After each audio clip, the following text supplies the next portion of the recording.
Oh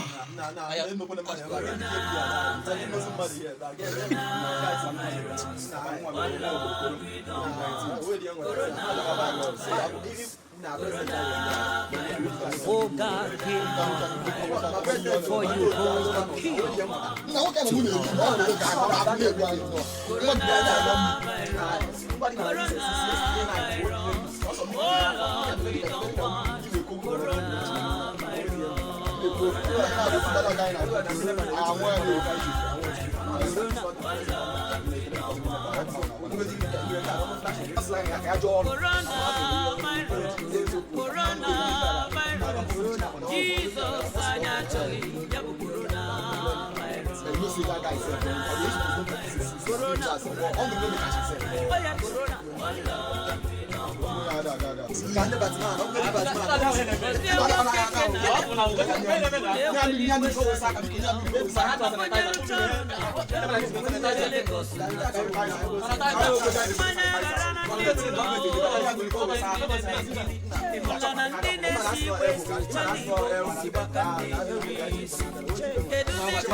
As Moses lifted up the serpent in the wilderness, so Jesus was lifted up on the Mount of Calvary. Anyone that believeth in him shall never die. He's the way, the truth, and the life. Just believe. But there is no sickness Jesus cannot heal. I remember what he said by my stripes.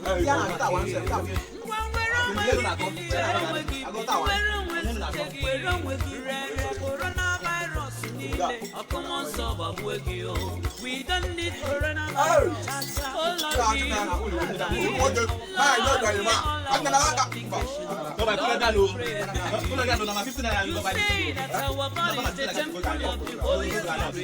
And not the temple of the sickness or virus of any kind. This virus is a threat from the pit of hell.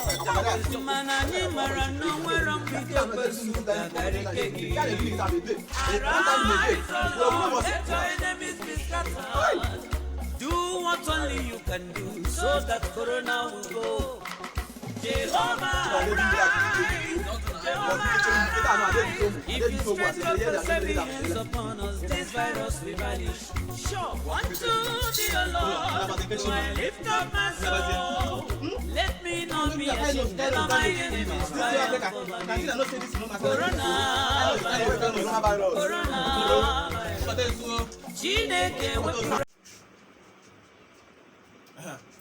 Because subscribe or else watch again and you because subscribe or subscribe or I never give you on a dig more than out of what I'm even a quarantine man like this quarantine has been on our neck. All this working guys. We don't know what to do at home. We just want to be giving you guys this thing. Biko no, I na you. Ezoche comedy entertainment. I ji na entertain no. Ma comedy o me egwu ọgwa ihe ọbụla gbasakwala Igbo anyị na-eyu na biko subscribe. Wala I know some say aka na go to here and subscribe. Biko cut.